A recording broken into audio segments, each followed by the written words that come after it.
Boker Tov Rabotai, Yom Hamishi, Parashat Shemini, et puis les Eloi Nishmot Aniftarim, et les Eloi Nishmat Simi Bat Aisha, Foua Shelema, Eric Abekassis, Ben Perla.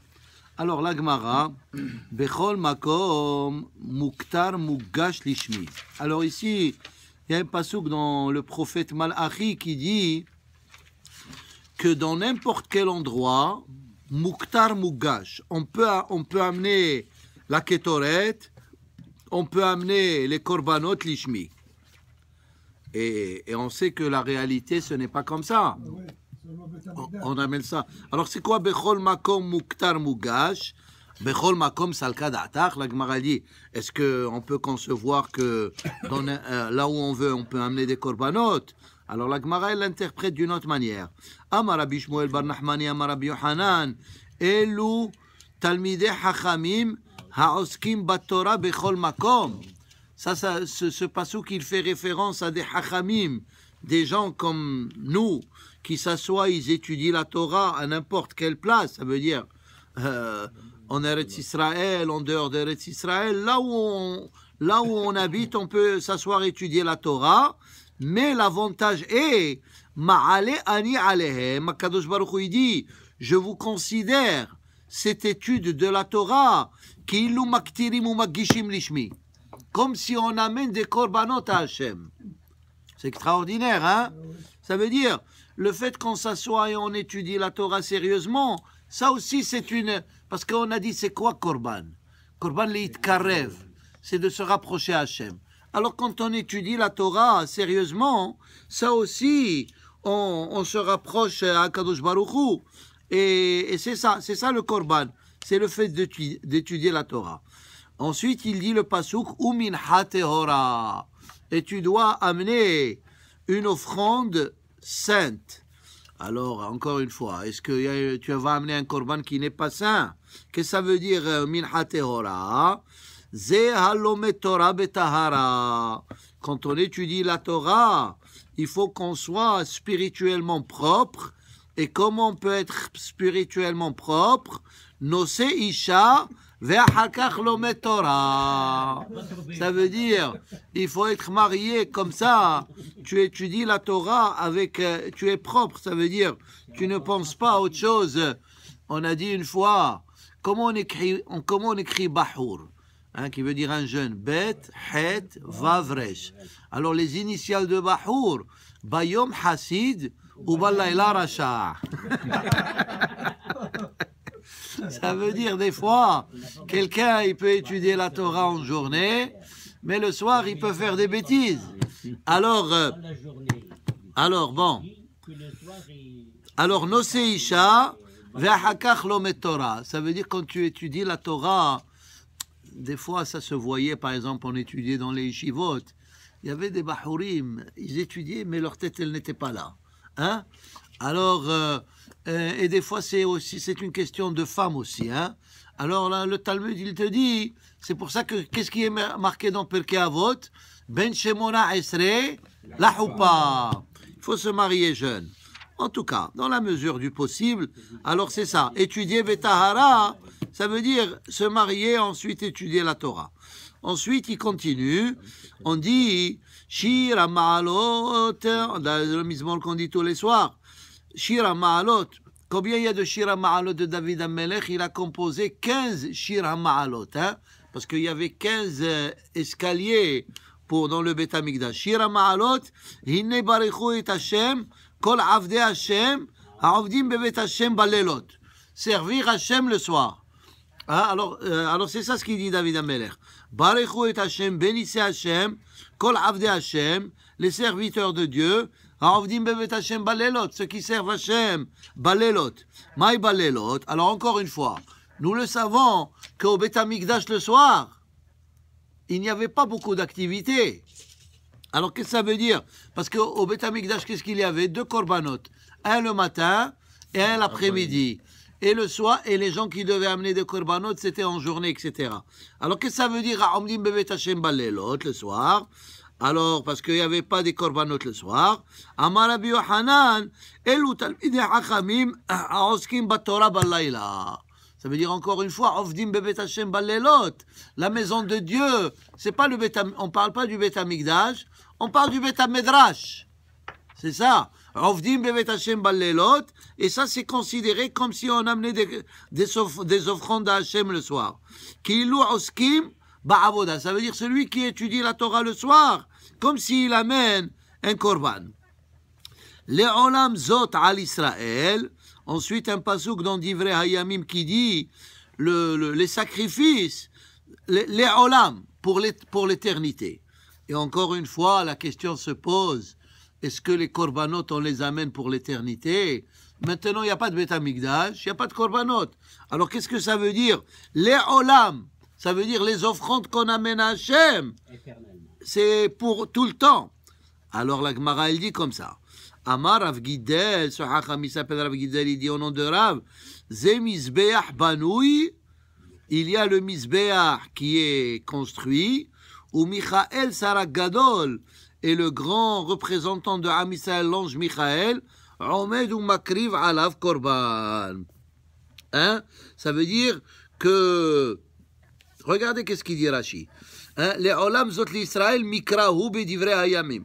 C'est un pasouk dans le livre de Divrei Hayamim, Bishlamim ou Korbanot Mishta'e. Ça veut dire ça nous parle des Korbanot, des Le'olam Hem Amdim.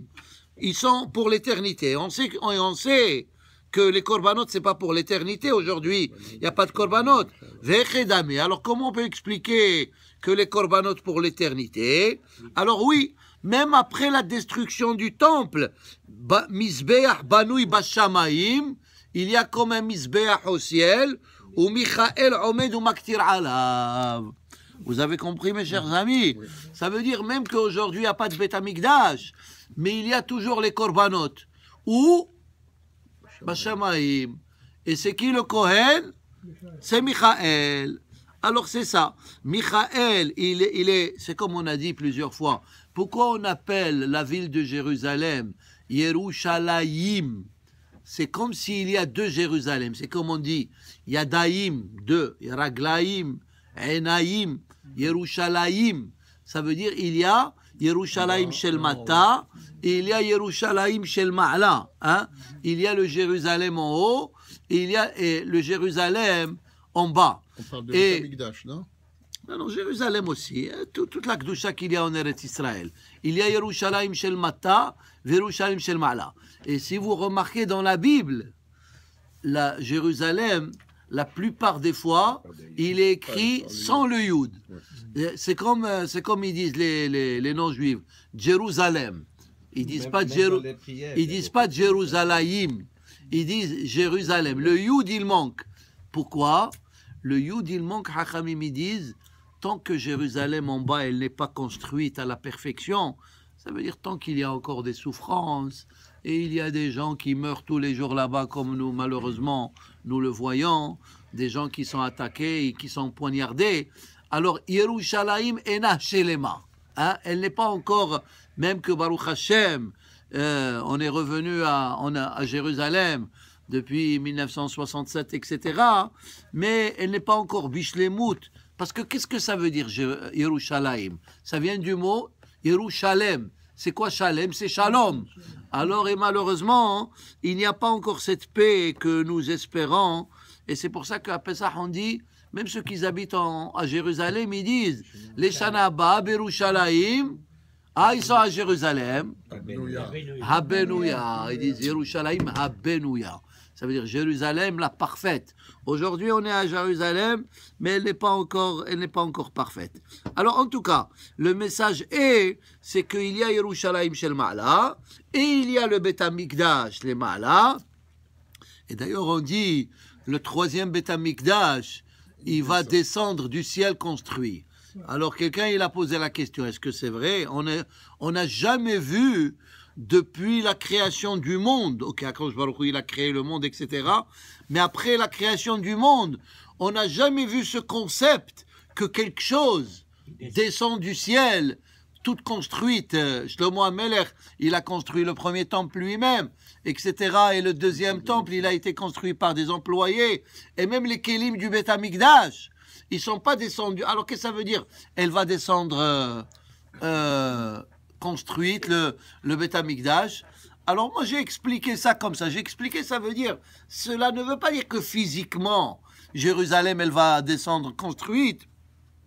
Ça veut dire, Akadosh Baruch Hu, il va d'abord nous envoyer le message Mina Shamaim quand c'est le moment de construire le Beth Amikdash.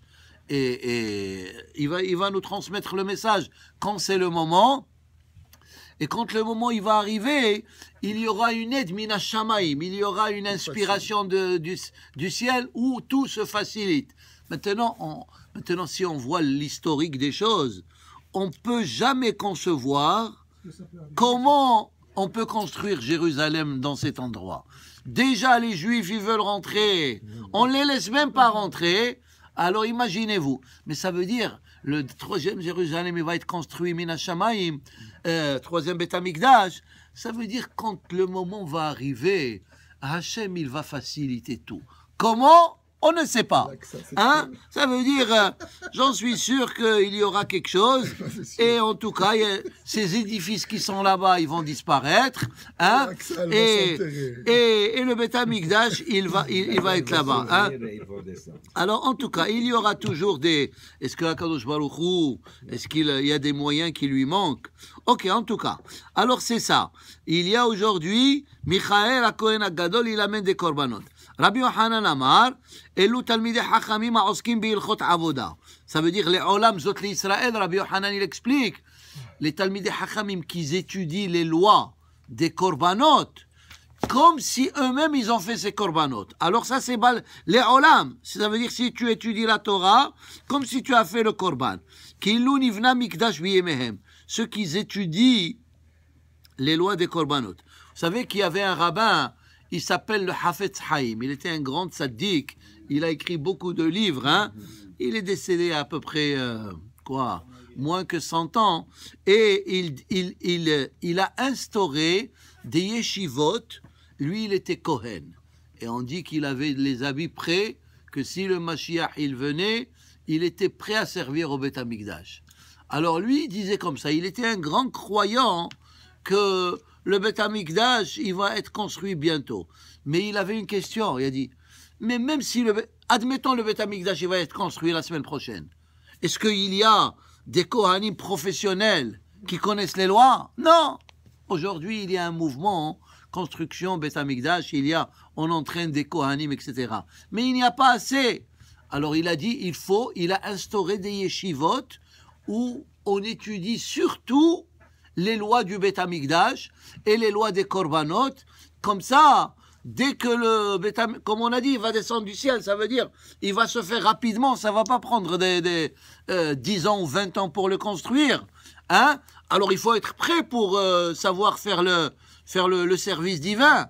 Alors c'est pour ça qu'il a instauré des yeshivot où on étudie, comme les Gemarot Zevahim et Menachot, et tous ces Gemarot qui nous parlent du Beth Amikdash, Me'ila, etc. Alors c'est ça. Ma'ale aleim hakatuv amar ish lakish mai dichtiv zot ha-Torah, il y a un pasuk dans Vaikra, il dit, voici les lois de la Ola, Korban Ola, la Minha, Vela Hatat, Vela Hasham. Pourquoi, qu'est-ce que ça veut dire, zot ha-Torah? Il aurait dû dire, zot ha-Mitzvah. Et là, qu'est-ce qu'on apprend de là?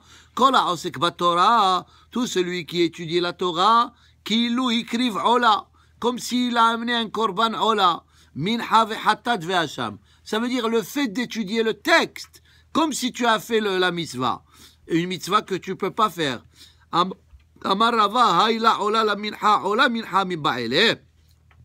Et là, Amar Rava, Kola osek, regardez maintenant, ce premier rabbin, il a dit, quand tu étudies les lois de korbanot, hein, qui il loue comme si tu as fait. Maintenant, ce rabbin, il dit encore plus. Et là, Amarava, Kola osek bat Torah, celui qui étudie la Torah, et notre sarich. Il n'a même pas besoin. Toi, tu dis, comme si tu as fait. Non, et tu dis, si, la Torah, elle te purifie tellement que tu n'as pas besoin de aucun korban. Lo ola, lo hatat, velo mincha, velo hacham. Ça, c'est les différents types de korbanot. Ça veut dire, c'est quoi le korban, encore une fois, on a dit? C'est se purifier. Alors, la Torah, elle te purifie sans le korban. Tu n'as pas besoin de te purifier à travers le korban parce que tu as l'étude de la Torah. Et surtout que ça coûte rien, hein? Alors que le korban, tu dois aller amener un korban. Amar Rabbi Yitzhak, ma yidiktiv zot Torah hattat vezot Torah hacham, kol ha'osek betorat hattat, ki'ilu yikriv hattat. Quand tu étudies la Torah, comme si tu as amené korban hattat. Vechol ha'osek betorat hacham, ki'ilu yikriv hacham. Ça veut dire, vous savez, il y a les 613 mitzvot de la Torah. Et comme on a dit plusieurs fois, aujourd'hui, personne ne peut accomplir tous les 613 mitzvot de la Torah. Parce que tout d'abord, il y a tous ces lois-là des korbanot. Il n'y a pas de korbanot aujourd'hui. Il y a des lois qui s'appliquent uniquement aux Kohanim. Alors celui qui n'est pas Kohen, il ne peut pas les accomplir. Il y a des lois qui s'appliquent uniquement aux Lévi'im. Alors, il y a par exemple des lois qui s'appliquent uniquement dans des cas spécifiques. Alors comment on peut accomplir les 613 mitzvot de la Torah? Alors, c'est comme ça qu'on a expliqué une fois. Vous savez, ce converti, il est venu chez Hillel. Il lui a dit, donne-moi une leçon rapide de conversion. Il lui a dit, voilà, la base de la conversion, il lui a dit comme ça, il lui a dit, tu aimeras ton prochain comme toi. Ça, c'est le premier principe. Et le deuxième principe, c'est ve'idach, et le reste, va étudier. Alors, on a expliqué une fois comme ça. Il lui a dit, aujourd'hui, on ne peut pas accomplir, parce que comme s'il se convertit, il voulait accomplir tous les 613 mitzvot dans ce monde. Alors, Hillel, il lui a dit, il y a deux manières. Première manière, ça veut dire quoi? Ça veut dire que si j'aime mon prochain comme moi-même, les mitzvot que lui, il a accomplis, comme si moi, je les ai accomplis. Ça veut dire, si tu as un ami Kohen, les mitzvot qu'il accomplit en tant que Kohen, comme si moi, je les ai accomplis. Mais il y a des mitzvot que personne ne peut accomplir aujourd'hui. Il n'y a pas le Beth Amikdash, il n'y a pas beaucoup de choses. Alors, il lui a dit, le reste, va étudier. Et le fait que tu as étudié la mitzvah, on a dit, comme si tu as fait la mitzvah. Si tu ne peux pas la faire naturellement, hein. Ça veut dire quelqu'un, il y a la mitzvah de Bikurim, amener les prémices dans la fête de Shavuot, hein. Ou bien la mitzvah d'amener Korban Pesach, hein, qui arrive bientôt dans 3 semaines. Le fait que tu étudies les lois de Korban Pesach, comme si tu as fait Korban Pesach. Ok, Zohar, vino, Amadon Elohenu, alnu, Maaseh Yadenu konena alenu. Maaseh Yadenu konenehu, Rabbi Yosef patach ve'amar, kol amal adam lefiu, hein? Ok, on fait Kaddish, après on continue. Rabbi Hanan ben Akkad, sheomer Atzakosh Baruch Zakot Israël, levichach yibar lahem dans le mezo shemon hametz antzko yagdil Torah ve'adirit gadal. L'explication simple de ce pasouk, kol amal adam lefiu, ça veut dire que tout ce qu'il fait l'être humain dans ce monde, ça veut dire que la plupart de ses activités, ils sont autour de les fihou. Qu'est-ce qu'il doit manger, hein? Ça veut dire que la préoccupation de l'être humain dans ce monde, depuis qu'il devient adulte jusqu'à son dernier jour dans ce monde, c'est les fihou. Ça veut dire la parnassa, hein? Ça, c'est la préoccupation principale de l'être humain dans ce monde.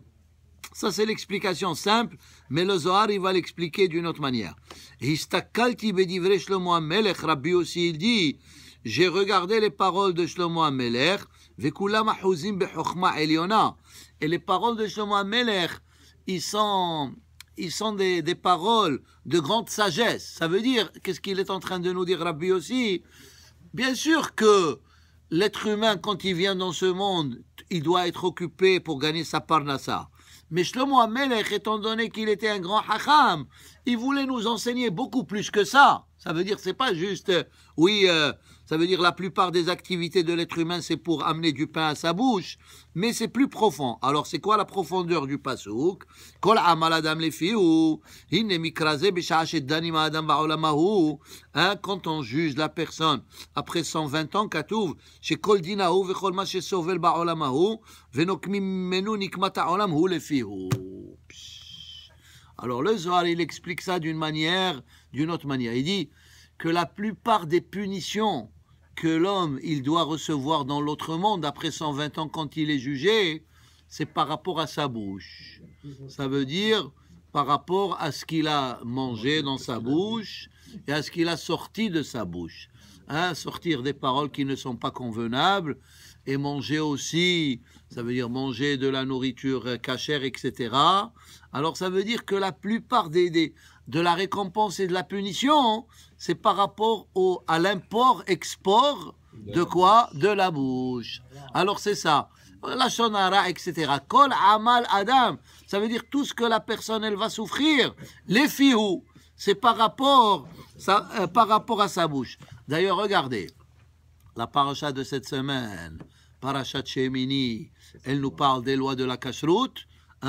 Qu'est-ce qu'on n'a pas? Quels sont les signes des animaux et des volailles et des poissons, etc. Alors la Torah elle nous dit qu'est-ce qu'on n'a pas le droit de faire entrer dans notre bouche. Après ça, il y a parachat Tazri'a Metzora. Qu'est-ce qu'on ne doit pas sortir de notre bouche? Ce qui nous parle là-bas de Avon, la Shonara. Alors c'est ça le Inyan. On a dit plusieurs fois, les lettres en alphabet, il y a la lettre Aïn, ensuite il y a la lettre P, ensuite il y a la lettre Tzadé. Alors on explique comme ça. Tout d'abord, Tzadé veut dire Tzadik. Celui qui veut devenir un Tzadik, d'abord il doit faire Aïn, il doit faire attention à ses yeux, il doit faire Aïn P, il faut faire attention à sa bouche, et après tu peux devenir Tzadik. C'est pour ça qu'il y avait des Tzadikim qui fermaient tout le temps leurs yeux, ils ne voyaient rien du tout. Même, il y avait des Dayanim, il y avait des juges. Quand ils jugeaient, ils avaient comme quelque chose sur leur tête. Et même quand les gens, ils venaient des gens qui étaient en litige, le Dayan ne voulait pas voir les personnes. Parce que des fois, ils te disent, même par rapport à voir la personne, tu peux déjà favoriser un par rapport à l'autre. Tu dis, regarde, celui-là, il est bien, il a l'air d'être...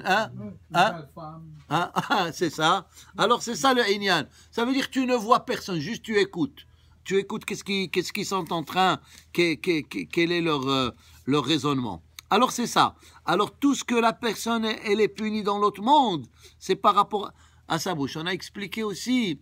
Quand tu fais un péché, par exemple, quelqu'un il a fait un péché, il n'a pas fait shahrit, ou bien il n'a pas mis les tefillin, ou bien il n'a pas respecté le Shabbat. Ok, après Shabbat, ça y est, c'est fini, le péché il n'est plus là, il a disparu quelque part. Là, naturellement, dans le ciel, il est noté dans notre livre. Mais quand tu manges de la nourriture non cachère, elle devient partie intégrale du corps humain. Alors, comme si le corps humain il est affecté, comme si le corps humain il est abîmé spirituellement parlant, et nous on prend ce corps humain et on sert Hachem. Et parce que Hachamim ils te disent, non seulement ce que tu manges doit être cachère, mais l'argent que tu as gagné par rapport à la nourriture que tu as achetée, même si c'est la nourriture cachère, si cet argent n'a pas été gagné d'une façon honnête et sincère, même ce manger il n'est pas cachère. Parce que comment tu l'as acheté? Tu n'étais pas honnête, tu l'as gagné, peut-être tu l'as gagné d'une façon qui n'était pas honnête et sincère. Alors ça aussi, ça devient du manger non cachère. Alors c'est ça. Vechol ma shesovel nokmi mimenu nikmat hu lefihu, mishum pihu shelo shamar oto vetime et nafsho. Quand on mange de la nourriture non cachère, on impurifie la neshama, velo nidbak betzad hayim betzad yamin. Et on n'est pas attaché à la vie éternelle quand on mange ce genre de nourriture. Vegam an-nefesh lo timale, shelo yushlam ad-din shelah le'olam u'l'olmei olamim. Ça veut dire que la personne, elle est jugée et des fois, elle doit payer des conséquences pour une longue période. C'est ça, les olam ou l'olmei olamim. Parce que vous savez, on dit, Kol Israël Shem Helek le olam haba. Alors, tout le monde, ils sont contents. Kol Israël Shem Helek le olam haba. Mais si vous regardez la suite de ce texte, il dit, Ve'elu she'en lahem Helek le olam haba. Il y a aussi des gens qui n'ont pas Helek le olam haba. Alors, c'est il y a les deux côtés de la médaille. Lotimalle shelot yenislemet leolam la'alot limkoma mishum shenitmet venitbeka basitra ahra. Alors ici le Zohar il dit le péché de la nourriture qu'on mange non cachère, il est tellement grave que parce qu'on a dit c'est quoi le principe du Gehinam? Le principe du Gehinam, c'est pas le feu. Il n'y a pas de feu dans le Gehinam. C'est quoi le principe du Gehinam? C'est que l'homme, il a fait des averot dans ce monde, alors il a impurifié sa neshama, comme si, spirituellement parlant, cette neshama, elle a des tumeurs, hein, on va dire comme ça. Alors quand il monte en haut, on doit nettoyer toutes ces tumeurs-là. Et quand on nettoie ces tumeurs-là, c'est comme un médecin qui doit faire une opération. Alors, dans l'autre monde, il n'y a pas d'anesthésie, hein. Il n'y a pas d'anesthésie. Ça veut dire que quand on t'enlève la tumeur, tu dois souffrir. C'est ça le Gehinam. Ça veut dire tu dois souffrir et une fois qu'on t'a rétabli et tu as payé ta souffrance, alors tu vas au Gan Eden. Mais ensuite il dit ici, mais ceux qui mangent, ceux qui consomment de la nourriture non cachère, alors leur neshama, elle peut jamais monter comme si elle peut jamais se purifier à 100%. Pourquoi? Par rapport à ce péché qu'ils ont commis. Chez elle va jamais. C'est comme un médecin des fois, il va te dire, je vais t'opérer, mais ça va pas être à 100%, hein.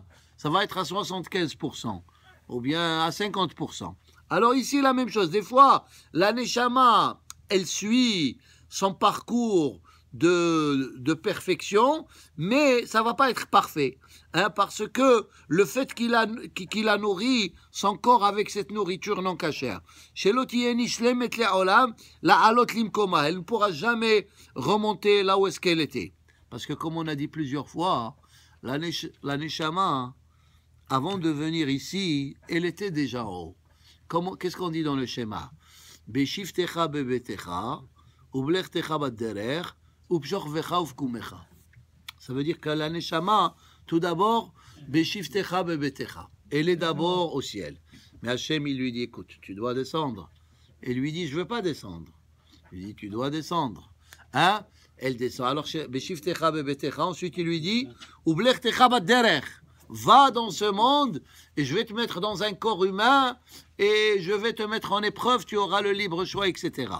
Après ça, ublechtecha badderer, quand la personne elle meurt, alors il y a la neshama qui revient au ciel, et ensuite ufkumecha, et quand il y aura tihiyat hametim, cette neshama elle va ressusciter, etc. Alors la neshama elle a plusieurs étapes. Mishum shenitmet besitra ahra, avec de l'anneau, ça veut dire les sitra ahra, c'est des forces négatives. Rabbi Tzhak Omer, kol mi shenitma bahem, ou ki lo oved avoda zara. Tout celui qui mange la nourriture non cachère, comme s'il fait de l'idolâtrie, shito avat Hashem, que Hashem, il déteste. Vekatuv, lo tochal kol to'eva. Il ne faut pas manger tous ces trucs-là. Mishe obed avoda zara, c'est la paracha de cette semaine, on nous parle de la kashrut. Alors c'est ça.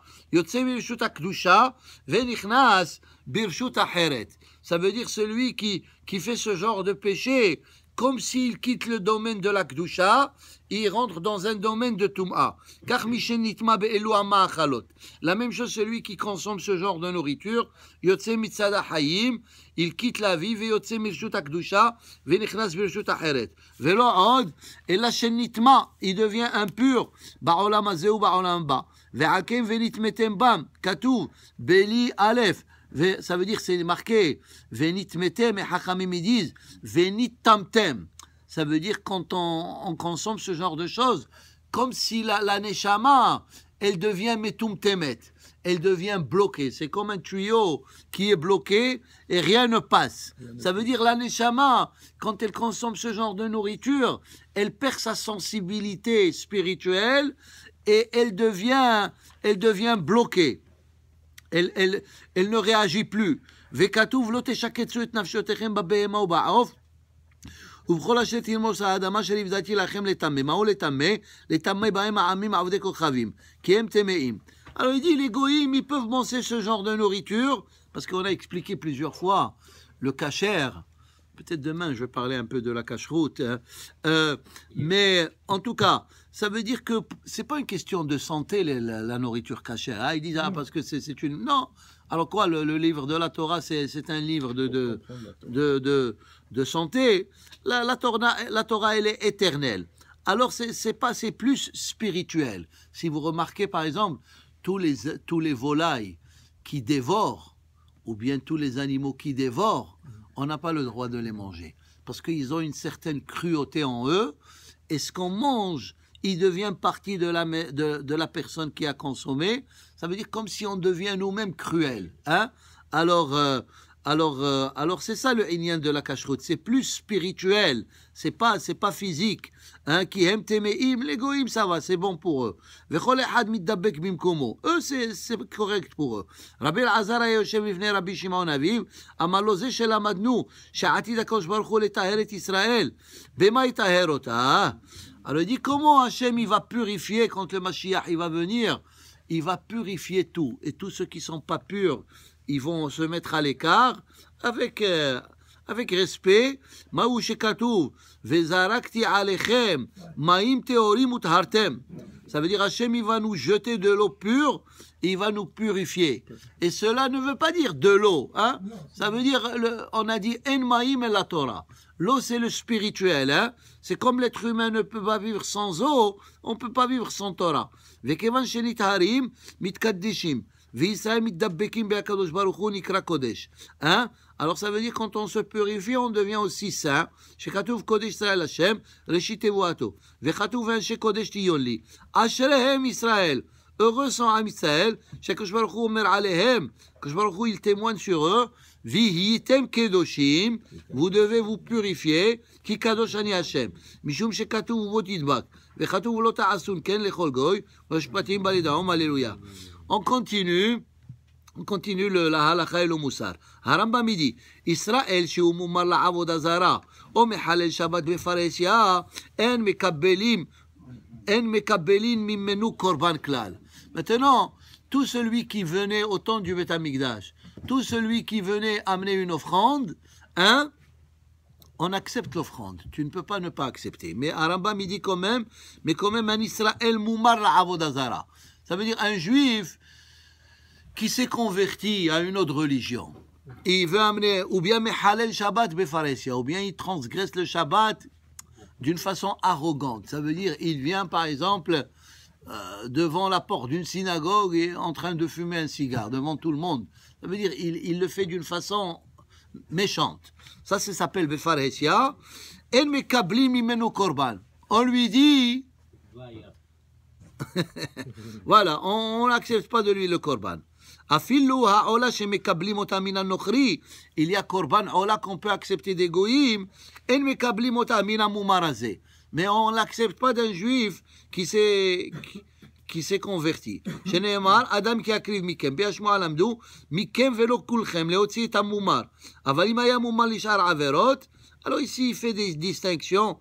D'ailleurs, vous savez, c'est à cause de ça qu'il y avait Horban Bet Amikdash. Il y avait la Gemara, elle raconte une histoire là-bas, et un juif, il a été dénoncé, les juifs. Il a dit au gouverneur de l'époque, il lui a dit, les juifs, ils sont contre toi. Il lui a dit, donne-moi une preuve. Il lui a dit, amène-leur un korban. À cette époque, il y avait le Beth Amikdash, et tu vas voir qu'ils ne vont pas l'accepter. Alors, il a amené un korban, et ensuite, cet homme-là, qu'est-ce qu'il a fait? En cachette, il lui a mis un défaut. Il lui a mis un défaut dans la lèvre. Hein? Et quand il a fait exprès comme ça, il savait qu'avec le défaut, ils ne vont pas accepter, parce qu'avant d'amener un korban, il fallait l'ausculter.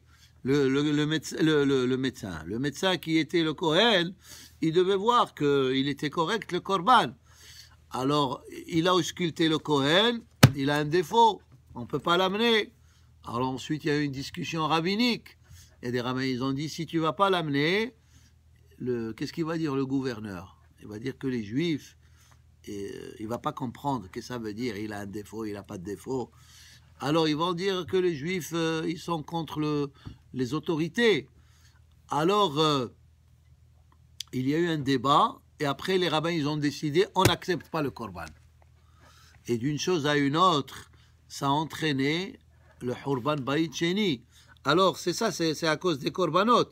Alors ici, il dit, ça dépend. On peut accepter des offrandes, même d'un non-juif, à partir du moment que c'est un korban qui est correct. Comment il a dit Shlomo? Ki beti kare bet tefila lechol ha'amim. Le Bet Amikdash, il n'est pas réservé uniquement aux juifs. Lechol ha'amim. Tout celui qui veut pèleriner, on lui dit Baruch haba. On ne refuse personne. Alors ici, il dit, ça dépend si c'est Avera les Achis ou les Teavon, alors etc. Ok, regardons le Moussar. Mais naturellement, quand on amène un korban, comme on a dit, il faut faire d'abord Teshuvah. Comme il a dit David Amelech, Zevach Resha'im To'eva. Si un Racha, il ne veut pas changer son comportement et il amène un korban, on ne peut pas l'accepter de chez lui. Parce que d'abord, il faut changer son intérieur. Im lo asa teshuva vamet. Alors, comme on a dit, la teshuva, elle efface les péchés qu'on a fait. Mais même si on a fait teshuva à la fin de notre vie, maintenant, im lo asa teshuva vamet. Quelqu'un, il n'a pas fait teshuva, il est mort sans teshuva, ni don begeinam. Il doit passer par le passage du geinam. Ul basof misham metzaftzefim ve'olim. Et après, comme un oiseau, il s'envole. Et il quitte le Gehinam. Ve'olim, ça veut dire ils vont dans le Gan Eden. Ve'shaim takana, ça veut dire ils ont quand même un petit quelque chose dans le Gan Eden. Utihyat ametim, ils vont ressusciter. Ve'olam haba, il y aura l'autre monde. Les ma'alam izze posh'ei Israël begufan bekarkafta de la manach tfilin me'olam. Alors aussi des juifs que jamais, durant toute leur vie, ils n'ont jamais fait les mitzvot, ils n'ont jamais fait la bar mitzvah, ni rien du tout. Alors ici, regardez, ici on parle des gens qui le font, ils connaissent la religion, ils ne le font pas, ça c'est grave. Mais il y a des gens qui n'ont jamais eu l'occasion de faire leur bar mitzvah, à cause que leurs parents, ils ne leur ont pas fait la bar mitzvah, ou bien, etc. Il y avait la guerre, etc. On ne parle pas de ces gens-là. Ces gens-là, on dit qu'Emotinok chez Nishba. Ils étaient capturés, ils ne savaient pas plus que ça.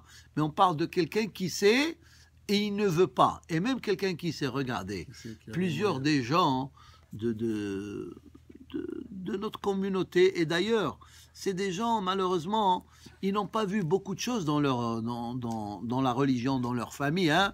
Alors si quelqu'un, il n'a jamais vu le Shabbat chez lui à la maison, il n'a pas vu ses parents faire le kiddush, il n'a pas vu ses parents aller à la synagogue le Shabbat, etc., etc., etc., alors il va continuer dans ce même chemin, à part si Minas Shamaim, ils l'ont aidé d'aller étudier quelque part, etc. Alors on ne parle pas de ces gens-là. Quelqu'un qui est ignorant, Hachem, il ne peut pas le juger. Mais on parle ici de quelqu'un qui n'est pas ignorant. Il connaît tout ça, il a étudié dans la yeshiva, il connaît tout ça, et il ne pratique pas. Alors ça, c'est grave. Et dans la Torah, il y a une différence entre Bete Avon et les Achis. Bete Avon, ça veut dire, tu as envie. Mais les Achis, tu n'as pas envie, mais tu fais le péché parce que la Torah, elle te dit de ne pas le faire. Ça, c'est grave. Ça veut dire, Ose Avera les Achis. Ça veut dire, comme des fois, malheureusement, en Israël, tu vois ce débat-là, des gens, ils font des choses pour énerver ceux qui sont religieux. Alors ça, c'est grave. Ça s'appelle les achis. Alors des fois, on est jugé dans le Gehinam 12 mois. Après, le corps humain, il se désintègre. Il y a ceux qui n'ont pas la possibilité d'aller dans le Gan Eden à cause de leur péché grave. Alors leur neshama, elle se brûle. Vena'aset efer. Elle devient comme de la cendre. Tahat kapot raglé tzadikim ba'olam haba. Et son mérite, elle va être dans le olam haba. Mais comment elle va être dans le olam haba? Comme la poussière. Et les tzadikim, ils vont mettre leurs pieds sur cette personne. Au moins, hein? Mieux que rien. Servir de tapis. Voici ce que je vous ai dit. Voilà, tapis. Voici ce que je vous ai dit, Kol Israël et Shaim Helek. Tu as une part. Tu peux être aussi la poussière. Est-ce que quelqu'un aimerait être la poussière dans ce monde? Que tout le monde va piétiner sur lui? Alors c'est ça le Olam Haba. Ça dépend de ce que tu as semé dans ce monde. C'est ce que tu vas récolter là-bas. Alors, sinon, tu vas être Efer Tahat Kapot Raglei Tzadikim. Les Tzadikim, ils vont mettre leurs pieds sur toi.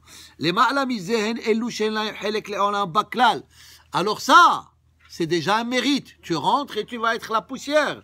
Mais il y a d'autres qui, même cette poussière, Vegeinam Kala, Vehem Enam Kalim. Le Geinam, même si c'est une expression, ça veut dire le Geinam, il va finir et eux, ils vont jamais être finis dans le Geinam. Hein? Ça veut dire ils vont être tout le temps là-bas. Même s'ils ont fait des bonnes actions, et quels sont ces gens? Haminim. Minim, ça veut dire ceux qui sont athées, ils ne croient en rien du tout. Et encore une fois, c'est pas des gens qui n'ont pas, c'est pas des ignorants. Des fois, quelqu'un il peut être athée parce qu'il est ignorant. Mais on parle ici de quelqu'un qui connaît et malgré ça, il décide d'être un apikoros. Vehem talmidim ameaprim divrei Torah les minutes. Oh, il y avait aussi beaucoup de gens qui ont étudié la Torah et ils l'ont étudié pas pour la mettre en pratique, mais pour faire de ça, pour contredire la Torah.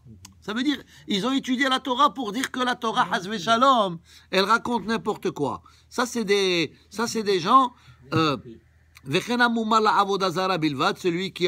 celui qui s'est converti à une autre religion,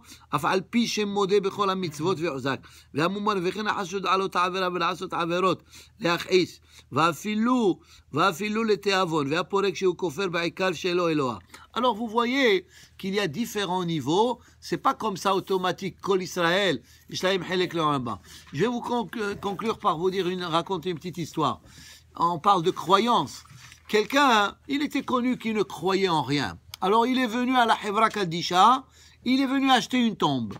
Alors la Hevra Kadisha, il lui pose la question, est-ce que tu crois en Tihiyat HaMetim? Il a dit, je ne crois pas, je ne crois en rien du tout. Tu ne crois pas en Tihiyat HaMetim? Alors ils lui ont dit, ok, la tombe elle va coûter $20,000. Comment $20,000? Les autres tombes, ils coûtent $5,000. Alors il dit, écoute, les autres tombes, ça coûte $5,000 parce qu'on leur donne pour un temps limité. Quand il y aura Tihiyat HaMetim, ils vont nous rendre le terrain. Mais toi, comme tu ne crois pas au Tihiyat HaMetim, tu vas être enterré là-bas pour l'éternité. Alors le prix est 4 fois le prix parce que tu ne crois pas au Tihiyat HaMetim. Alors c'est ça. Et regardez, comme on a dit, c'est pas difficile de croire en Tihiyat HaMetim. C'est pas difficile. Regardez la nature. En hiver, tout est mort. Et regardez à partir de avril, mai, comment c'est extraordinaire. Comment regarder les arbres. C'est ça, Tihiyat HaMetim. Une femme avec un petite goutte de sperme, elle donne naissance à une créature. Je vous ai donné cet exemple une fois comme ça. Il dit, imaginez-vous si on dit au bébé, le bébé il est dans le ventre de sa mère. On lui dit, tu sais, et comment il est dans le ventre de sa mère? Il est comme ça, il est tout plié sur lui-même, etc. Il n'a pas d'espace où bouger, où respirer, où manger. Imaginez-vous si on pouvait dire à ce bébé, tu sais, dans quelques mois, tu vas sortir de cet endroit serré.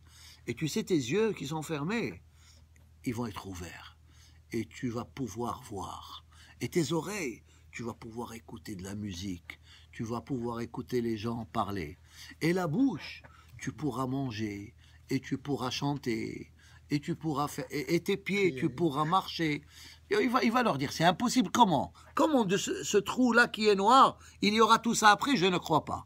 Et boum, 9 mois plus tard, boum, il sort, et il voit que c'est vrai. Il commence à voir, il commence à entendre, il voit les nurses qui courent à droite, à gauche, il voit il voit toutes ces activités.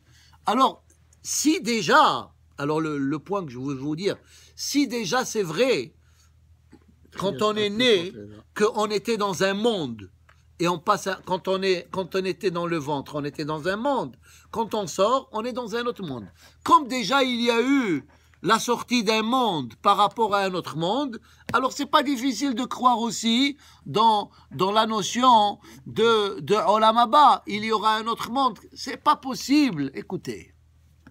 D'ailleurs, le Zohar, il le dit. C'est pas possible de croire que l'être humain, il est venu uniquement pour venir dans ce monde et vivre 70 ou 80 ou 90 ans. C'est pas vrai. Il quitte comme il est venu. Il est venu nu, il quitte nu. Il ne prend rien avec lui. C'est dur de croire que Hachem, qui est le maître, Hachem, quand il crée, c'est une création parfaite. Alors, mais l'être humain, il n'est pas parfait. Il vient, et avant de mourir, il souffre, etc. Il quitte comme il est venu. Et qu'est-ce qu'il a dit, Shlomo HaMelech? Tov ha'kelev ha'chai, mais ha'adam ha'met. Il vaut mieux un chien vivant qu'un être humain qui est mort. Alors, ça veut dire quoi? Ça veut dire que c'était pas ça le plan divin. Il a créé l'être humain pour vivre pour l'éternité et pour ne pas souffrir, sauf que l'être humain, il a gâché. Adam Arishon et Hava, ils ont gâché l'affaire. Alors, c'est pour ça que Hachem, c'est pour ça quand on parle de Tehiyat HaMetim, on dit Veherpat Amo Yassir. Ça veut dire que la mort, elle est considérée comme une humiliation à l'être humain. Mais un jour, cette humiliation, elle va disparaître. Et l'homme, il va vivre pour l'éternité dans le bonheur et dans le spirituel et dans le Olam Haba. Baruch Adonai Le'olam, Amen ve Amen. Hazakim ou Bruchim.